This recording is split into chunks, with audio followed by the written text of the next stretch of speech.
बीसलपुर 130 विधानसभा क्षेत्र से समाजवादी पार्टी से आवेदनकर्ता पूर्व प्रत्याशी श्रीमती दिव्या गंगवार से आज हमारे संवाददाता ने उनके निवास स्थान पर मुलाकात कर खास बातचीत की।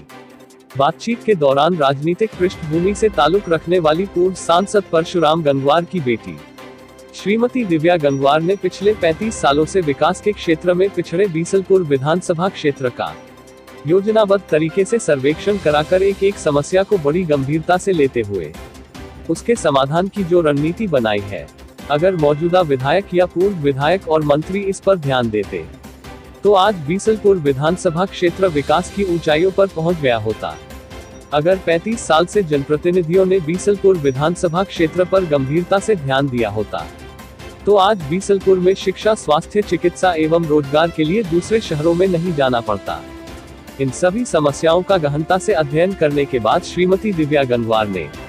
पिछला चुनाव बीसलपुर विधानसभा क्षेत्र से लड़कर अपने विकास के सपनों को साकार करने की कोशिश की थी, परंतु बीजेपी की लहर होने के बाद भी क्षेत्र की जनता ने 46,000 वोट देकर उनके हौसले को बढ़ाने का काम किया था। उसी हौसले के साथ इस बार बीसलपुर विधानसभा क्षेत्र से समाजवादी पार्टी की सबसे मजबूत दावेदार मानी जा रही है श्रीमती दिव्या गंगवार पर अगर सपा सुप्रीमो ने विश्वास करके और उनके डेवलपमेंट प्लान को ध्यान में रखकर उनको उम्मीदवार बनाया तो यकीनन इस बार दिव्या गंगवार बीसलपुर विधानसभा की सीट जीतकर सपा सुप्रीमो अखिलेश यादव को तोहफे की शक्ल में देंगी। ऐसा मानना है श्रीमती दिव्या गंगवार का, क्योंकि इस बार वह चुनाव में बीसलपुर विधानसभा क्षेत्र के लिए शिक्षा, स्वास्थ्य, चिकित्सा एवं रोजगार के अवसर उपलब्ध कराने के साथ ही क्षेत्र के चौमुखी विकास का जो प्लान लेकर आई है वह क्षेत्र की जनता के लिए अत्यंत जरूरी है। इस संबंध में श्रीमती दिव्या गंगवार ने हमारे संवाददाता को बताया। जी हाँ, मैं दिव्या गंगवार 130 विधानसभा से प्रत्याशी के लिए आवेदन करा है मैंने समाजवादी पार्टी से, और मैं पूर्व सांसद डॉक्टर परशुराम जी की बेटी हूँ और मेरे जेठ जी भी विधायक रहे हैं। इससे पहले 2017 वाला चुनाव लड़े थे बहुजन समाज पार्टी से बीसलपुर विधानसभा से, और लोगों का बहुत सहयोग रहा था, जिससे कि हमें उसमें 46,000 के आसपास मत मिले थे। इसीलिए हमने आगे इसे कंटिन्यू करा। मेन मुद्दा है रोजगार और यहाँ के लोगों के लिए सुविधाएं। जो सुविधाएं सबसे ज़्यादा अधिक ज़रूरत जो है यहाँ पर बच्चों के लिए एक स्टेडियम की ज़रूरत है,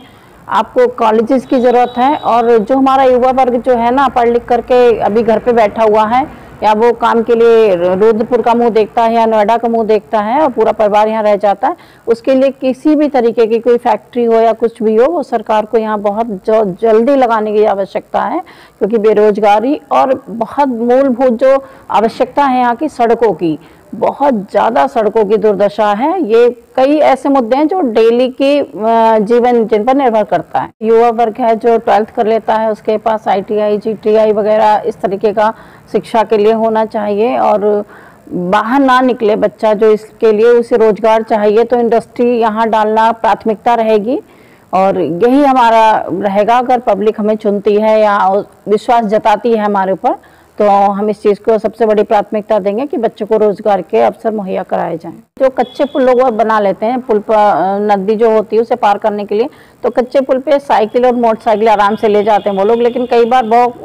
जीवन के साथ एक खिलवाड़ होता है, क्योंकि हमने खुद एक बार पुल पार करके देखा था उनके साथ, पैदल जा करके अपने लोगों के साथ, तो बीच बीच में बहुत सारा 1-1 फीट का गैप भी कहीं पर था, जो लकड़ियाँ टूट कर गिर जाती हैं। तो उसके लिए हमारा यही रहेगा कि आप कोई भी जनप्रतिनिधि को ये होना चाहिए कि जनता की समस्याएं वो सरकार तक पहुंचाए। तो अगर हमें पब्लिक चुनती है, लोग चुनते अपना प्यार देते हैं, तो हमारा सबसे पहला ये रहेगा कि वो जो 2-2, 4-4 गांव जो हैं बीसलपुर से या बिलसंडा से बहुत दूरी मायने नहीं रखते, लेकिन वो बहुत गैप करके उन्हें आना पड़ता है, तो उसके लिए छोटे छोटे पुलों का निर्माण कराया जाए, जिससे हमारे लोगों को आवागमन में सुविधा हो जाए। तो जब सरकार बनती है, कोई भी मध्य प्रदेश की सरकार बन जाती है, तो उसमें ये होता है कि आपका जब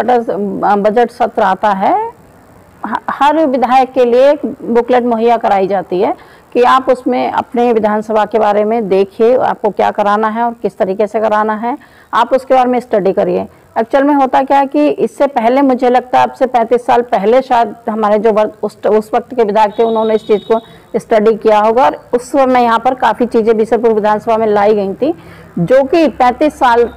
तक आज की तारीख तक भी कोई विधायक कुछ भी नहीं ला पाया। मंत्री भी रहे, दोनों लोग मंत्री थे अब से पहले, जो ये हैं सिटिंग एमएलए और दूसरे एमएलए जो रहे हैं, लेकिन शायद इन्होंने उसे स्टडी करा नहीं या इन्होंने समझा नहीं कि इन्हें उसकी ज़रूरत है या लोगों को ज़रूरत है। इसलिए कई बार हमने देखा है, मर्तबा कई देखा सोते रहते हैं, या तो विधायक हमारे या तो फिर सदन से बाहर चले जाते हैं। उस बुकलेट को जो इन्हें किताब मिलती है उसके बारे में स्टडी नहीं करते, या उनका पीए स्टडी करके उनके बारे में बता देता है,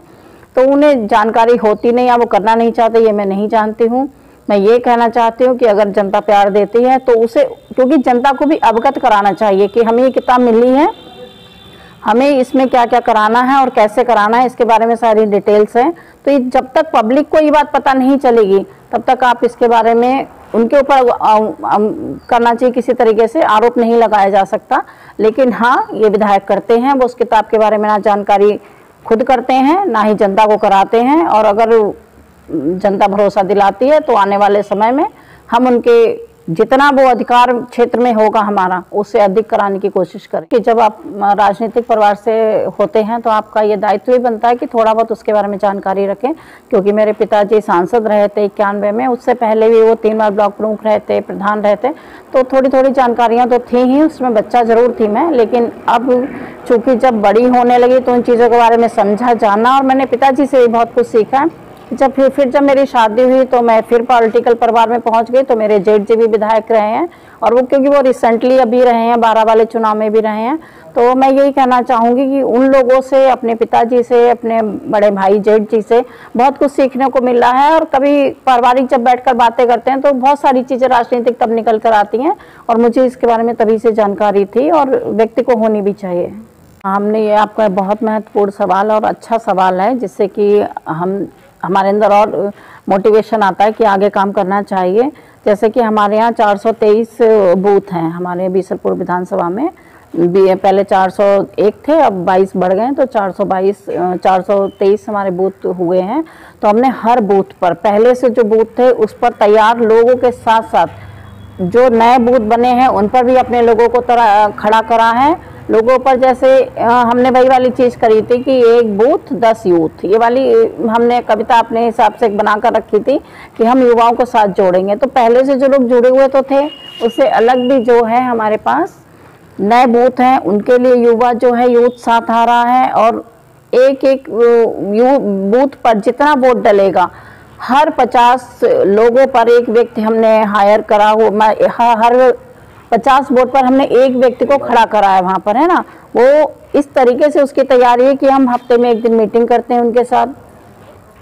फ़ोन पर भी हो सकती है, कभी कभी टाइम होता है तो हम अपने यहाँ अपने कार्यालय पर उनके साथ मीटिंग करते हैं बैठ करके, और एक एक चीज़ की वहाँ जानकारी लेते हैं। जैसे भी वोट बनने का काम था या वोट कटने का काम था, तो हमारे युवाओं ने बहुत अधिक मेहनत करके बनवाया है, और कटवाए भी हैं जो लोग हमारे हो जाते हैं, मृत हो जाते हैं किसी तरीके से। तो ये तैयारी हमने ज़मीनी स्तर पर करी है। और बाकी पार्टी का संगठन तो मजबूत है ही यहाँ पर, और पार्टी ने भी, अभी हमारे भदौरिया साहब आए थे, उन्होंने पार्टी के संगठन को ये आदेश करा है कि आपको भी और मजबूत होने की ज़रूरत है, क्योंकि हम सामने वाले को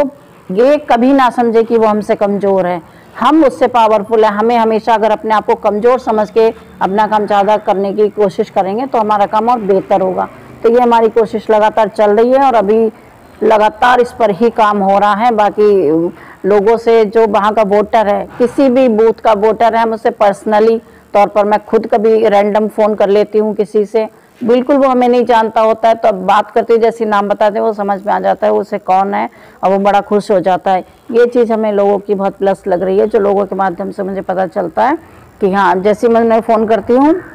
उन्हें पता चलता है, मैं नाम बताती हूँ तो बहुत खुश हो जाते हैं कि ऐसा कभी शायद पहले किसी ने नहीं करा जैसा आप कर रहे हो। तो हम बूथ पर इस तरीके से काम अपना कर रहे हैं। या 1 महीने का राशन सीधे बोलते हैं, उसमें फ्री देने से एक तो सबसे पहले उनका एम क्या है, भिखारी बनाओ, लोगों को भिखारी बनाने की उन्होंने कंडीशन में लाकर खड़ा कर दिया है। क्योंकि युवा को काम चाहिए था, जो कि उन्होंने काम नहीं दिया। युवा जो 5 किलो वो राशनिंग दे रहे हैं, अगर उसे 10,000 का आप 1 महीने में एक घर से एक व्यक्ति को काम देते तो उसे 4 राशनिंग खरीद कर ला सकते थे। बाकी कपड़ों के लिए है, बहुत सारे डेली की ज़रूरतें होती हैं, उस पर वो खर्च कर सकते थे पैसों को। लेकिन इस सरकार ने उन्हें भिखारी बनाने का काम करा है। और किसान की बात लीजिए, अब किसान को क्या करा है इन्होंने, ऊपर से 200 रुपये डाल रहे हैं और नीचे से 500 रुपये निकाल रहे हैं जेब से उसकी, क्योंकि खाद का रेट देख लीजिए आप, किसान भी हो या उसमें हमारा दिहाड़ी वाला व्यक्ति सभी आ जाते हैं। गैस का रेट सिलेंडर देख लीजिए 450 550 का था, आज वो 1100 के आसपास का सिलेंडर है। खाद का कट्टा देख लीजिए 5 किलो खाद कम कर दी है इन्होंने और उस पर रेट जस का तस रहने दिया और शायद किसी पर बढ़ाया भी है। आप डीजल पेट्रोल देख लीजिए, किसान को सबसे ज़्यादा ज़रूरत होती है डीजल की, लेकिन डीजल और पेट्रोल आज तकरीबन एक ही रेट के आसपास पहुंच चुके, 10 रुपये का शायद अंतर है उसमें। ऐसी ही सरकार को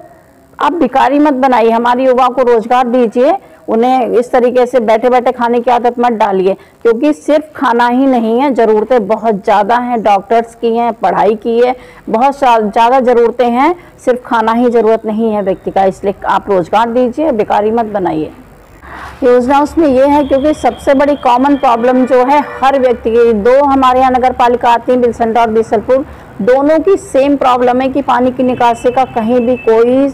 समाधान नहीं है। आप 1 घंटे की बारिश में आप देख लीजिए घुटनों तक पानी पूरे दोनों शहरों में भर जाता है। नदी नालों से तो दूर की बात है, लेकिन ये जब बारिश होती है तो शहर में कहीं भी निकासी नहीं बनाई गई है पानी की। ये हमारा का KKS स्कूल है, यहाँ पर मेन रोड पर है, उसमें सामने हमेशा ही परमानेंट पानी भरा रहता है। और ये हाईवे आप देख लीजिए, हाईवे पर खड़ंजा लगा हुआ, क्यों? क्योंकि वहाँ पर पानी से रोड कभी रुकती ही नहीं है, हर तीसरे महीने वहाँ की रिपेयरिंग शुरू हो जाती है, तो खड़ंजा लगा कर ही छुटकारा मिलता है। तो यहाँ की बहुत बड़ी जनरल समस्या है कि ये पानी की निकासी कहीं पर नहीं है और गंदगी का अंबार लगा पड़ा हुआ है। नगर पालिका से बाहर पूरे कूड़े के ढेर डाले जा रही हैं, बहुत बड़ी, दोनों हमारी इसमें नगर पालिका की बहुत बड़ी समस्या है। समस्या है पानी की निकासी, क्योंकि जब बारिश होती है तो इतना ज़्यादा दलदल हो जाता है कि स्कूल तक भी बंद होते हैं, स्कूल कॉलेजेस तक 2-2 दिनों के लिए बंद करने पड़ते हैं। तो इसके लिए पहले सीवरेज सिस्टम के माध्यम से इसकी पानी की निकासी का इंतजाम होना चाहिए। तो उसके लिए चाहे आप सीधे नदियों से जोड़ें या कोई नाला इस तरीके से तैयार करें, जो गंदा नाला होता है शहरों में निकलता था, उस तरीके से जोड़ करके इसका निस्तारण बहुत ज़रूरी है। और अगर जनता हमें भरोसा दिलाती है और चुन करके अपना प्रतिनिधित्व करने का मौका मुझे देती है, तो सबसे पहले हमारी बिलसंडा और बीसलपुर दोनों नगर पालिकाओं का इसके निस्तारण के लिए हम आवाज़ उठाएंगे और इस पर काम बहुत महत्वपूर्ण तरीके से किया जाएगा।